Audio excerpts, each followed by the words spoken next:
These are like the big heroes I'm looking at. And I'm mainly looking at Tundra's hero pool because they're on a tear right now of picking the same exact heroes over and over again. Whereas Gaiman, they lost 0-2. They kind of like faltered a little bit in their drafting, I feel like.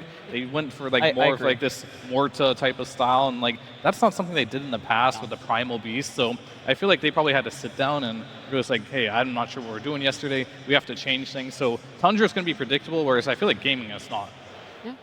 I do know as well when they went up against each other, Tundra and Gaming Gladiators, we heard from Moon himself and he said, we tried to ban out a lot of the summons against Gaming Gladiators. That was their strat. It didn't feel like it was a very cohesive, I don't want to say well thought out, because I do have full faith in Moon and what he's doing for Tundra, but it just felt very basic. This is just what we have to try and ban for themselves, and maybe focusing too much on taking away from them rather than picking for yourself. I mean, you say basic, but I do think that they need to keep it simple, when they try to overcomplicate with the Elk over the last week and their previous series, that's when the game felt really difficult for them, I do feel like from what we've heard from Moon, he is a fairly YOLO drafter.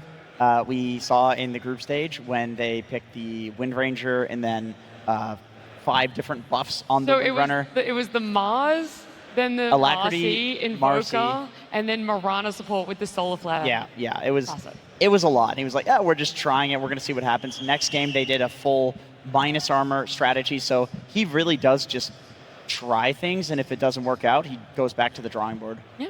Well, we've tried to point out a lot of how can Tundra look at taking down Gaming Gladiators, getting that revenge. But on the flip side, Gaming Gladiators also now in the lower bracket.